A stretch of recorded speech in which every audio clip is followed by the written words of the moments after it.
أبوي عايز الجمل.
Brother, sister, this way, please. Okay. All right, you got that's y'all. Oh, if you don't mind, that would be great. You see me trying to put the bag. I was trying to get both.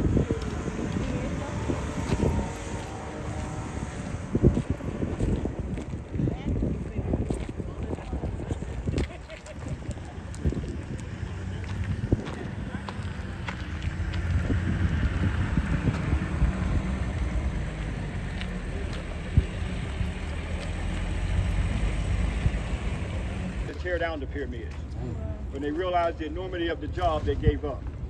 Even though you're looking at the north face and you see that hole right there below, where most people go into the Grand Gallery, about 158 feet up, McLeod made that hole as he blasted inside and hoping to find treasures, which he found nothing inside of the Great Pyramid.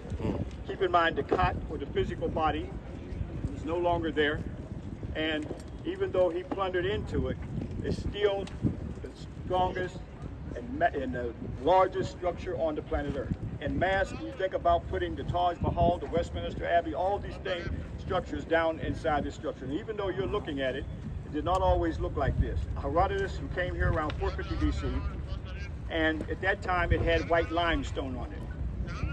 And the white limestone was ripped off during the time of the Middle Ages to build buildings around Cairo. But we can only imagine what was it like when Ra, meaning the sun, rose and hit the pyramid. It would look like a star shining in all directions, the white limestone. But when we get around on the other side, you'll see his son Khafra, and you'll still see some of the white limestone on top of the pyramid. But you are now standing in the center of the earth. When you look at the science in terms of building these pyramids, they built these pyramids right in the center of the earth. Those of you who lives in England who are here, okay, now you're familiar with the Greenwich, is that right? And what did they tell you about the Greenwich? It's the center of the earth. Greenwich is not the center of the earth. The Europeans in Britain and England just did that because they were the power and said they were the center of the earth. But we look at the science of geodesics.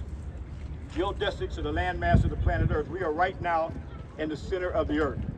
With these three pyramids of Khufu, Khafra, and Menkaure, and let's not forget the queens, that would be 9 pyramids built here.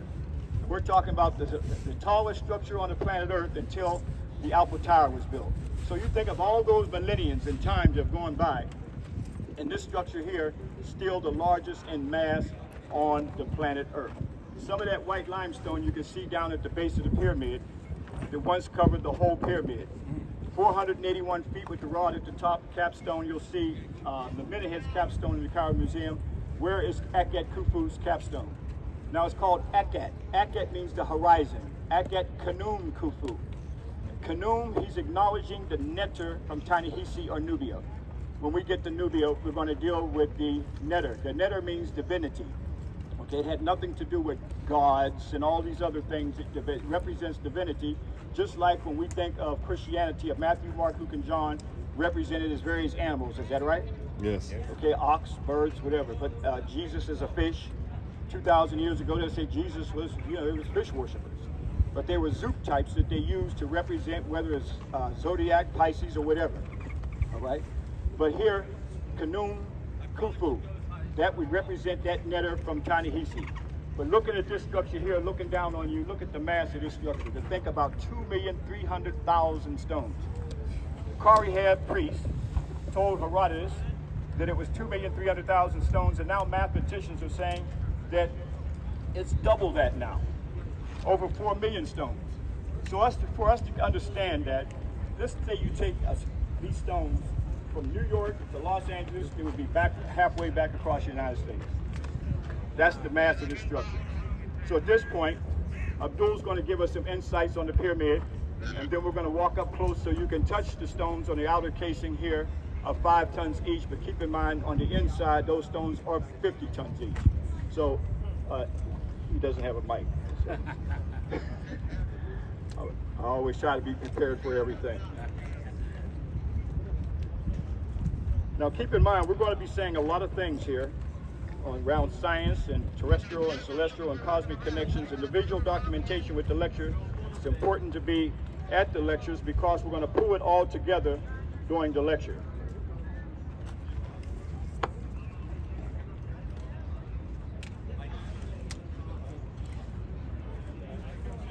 Khufu or Aket Khufu and Wir Khafra, great Khafra, and Neter Minkaura, divine Minkaura. Those were the pyramids of the 4th dynastic period, built between 2600 BC and 2500 BC, over 100 years, by 3 generations of the Nissus, Khufu, Khafra, Minkora. These are the most iconic and the most famous pyramids in Kemet and worldwide, although they are not the earliest. The first pyramid ever built, which is the prototype of all the pyramids of Kemet, was the step pyramid of Djoser Netriket in Saqqara, designed and supervised by the great master Imhotep. And then this step pyramid was superseded by the first true equilateral pyramid, that of Senefru, that we're gonna visit tomorrow in Dashur. Senefru is the father of Khufu. Senefru built 4 pyramids, 2 of them in Dashur. He used 9 million tons of stone to build the 2 pyramids. His son Khufu used 6.5 million tons of stone here, which means that this pyramid equals 16 Empire State Building. 16 Empire State Building. This pyramid is very well known for its phenomenal precision of engineering. The engineering is unequal, unprecedented, and could not be replicated by any great power on the planet Earth. Now, also the orientation to the stars, especially to the North Star and the 4 cardinal points of the compass, is very precise. We can say that this pyramid is off true north by a 20th of a degree.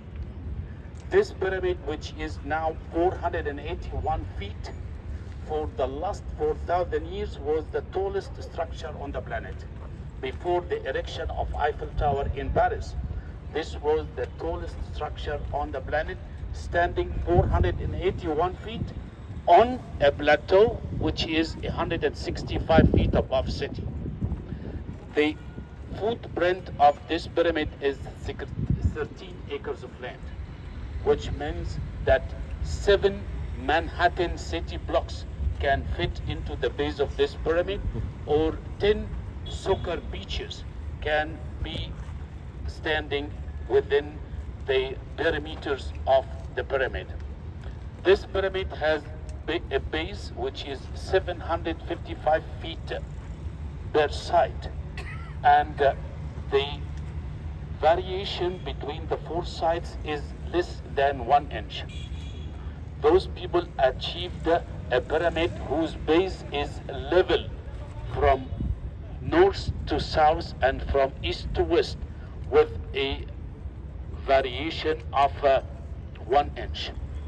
So with all the tools, the primitive tools they had, they created a building and a structure which cannot be replicated by the greatest construction companies on or the engineers on earth.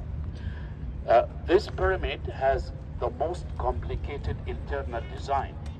And instead of one tomb chamber, it has 3 different tomb chambers.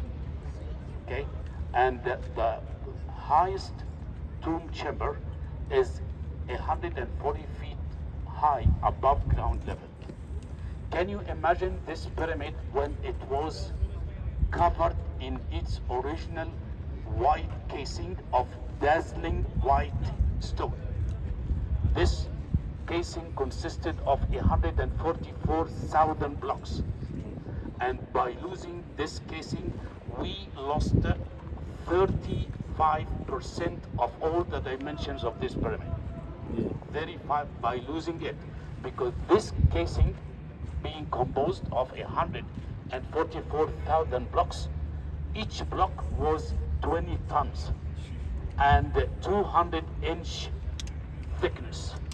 Okay, the 2 pieces that you could see at the bottom here can serve as a good example of the original casing and the original engineering of that casing.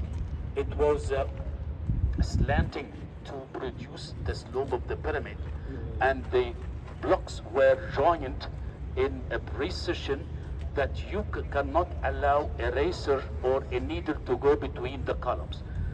Okay, this pyramid, built over 30 years, was built by Comedian workmen, Comedian farmers, and we had no slave in Egypt to build. We never had slaves in Egypt. We have enough population who took pride in building this structure for the Nisur to use as an ascension instrument for ascending to the celestial now and to merge with Ra and to have his transformation. So these are machines that turned people from the physical bodies into the spiritual bodies.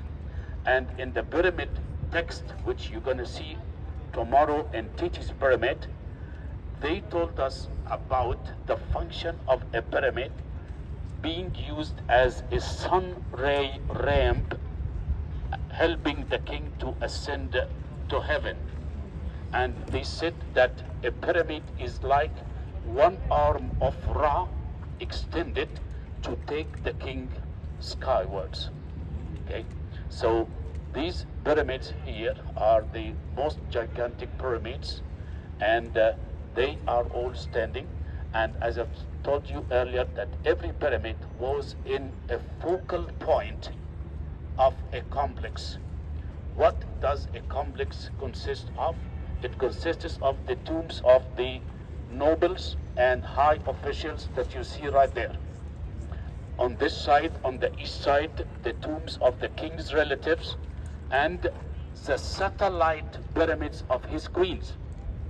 The queens of the pyramid of the king have pyramids standing on the east side, and we call them now satellite pyramids because they belong to the complex of each Nisu. There are 3 pyramids on the east of this one. One is for Hetep Heres, his mother, and the 2 others for wives of Khufu. Okay, we will see also that Minkora had satellite pyramids for the queens. Okay, and later we will go to Raharu Imaket, and we will find a building standing by it called the Valley Temple, which was the official entrance to the pyramid complex. Every pyramid here was entered and approached from the cultivation, from the Nile Valley, from the flat Nile Valley, through a building called the Valley Temple, and then it was connected to the pyramid by a causeway or a processional ramp that took the king's corpse from there to the pyramid. So right now we will enjoy going and touching the pyramid, and we will enjoy walking around with Brother Kwesi. Before I do that, everybody turn and look that way. That's the new statue. That's going to be the new, the openings over there. That's the new Grand Museum. And is the Grand Egyptian Museum right there.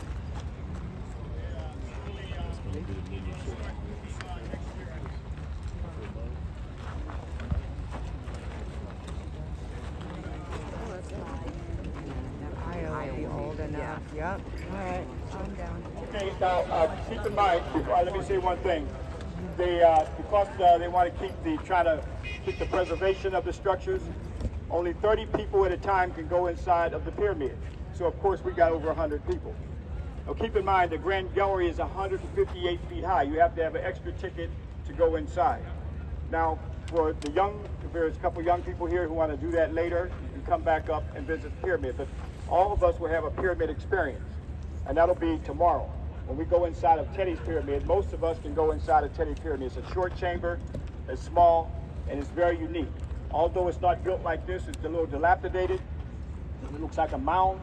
But what's special about it is the first time we see spiritual writing of salvation and resurrection in the oldest language in the world. Long before Aramaic, long before Hebrew, long before Arabic and the languages of the day. Here we see the Medu-Neter, the sacred language of God. Here we see Teddy, first starting with Unis, writing. There's no writing inside this pyramid. It's in the architectural structure of salvation and resurrection. Of the three pyramids of Khufu, Khafra, and Menkaure, corresponding to three stars in Orion's belt, Anatek, Analam, and Meteka. Okay, don't let that confuse you, because that's the importance of the visual documentation of the lecture, so we can pull all this together through the documentation that we'll show in the lecture. So of course you have people going up in there now, and like I said before, you know, there's too many of us to go at one time. And we're going to talk about that tonight. But if there's some young folks who want to do it later, you can come back up and go inside of the pyramid.